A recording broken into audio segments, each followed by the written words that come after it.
Oletko juuri luvannut itsellesi vähentää tai rajoittaa jotain painonhallinnan hyväksi? Mitä jos ajattelisitkin toisinpäin? Mitä mä voisin tehdä lisää? Tässä 6 asiaa, mitä voisit lisätä elämääsi.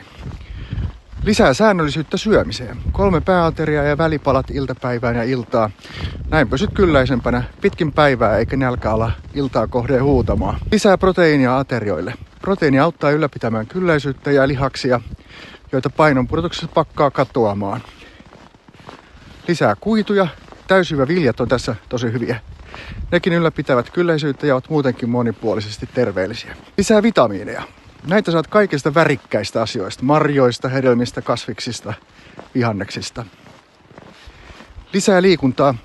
Miten tahansa nyt liikutkin, niin lisää jotain. Kävelyä, hyötyliikuntaa, pilatesta, joogaa, uintia, pyöräilyä, juoksua tai mitä vaan, mistä voisit tykätä.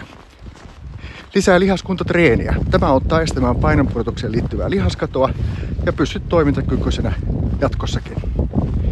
Elämää ei tarvitse rajoittaa, päinvastoin elämää voi lisätä asioita. Näillä 6 lisäyksellä pääsee jo todella pitkälle kohti pysyvää painonhallintaa.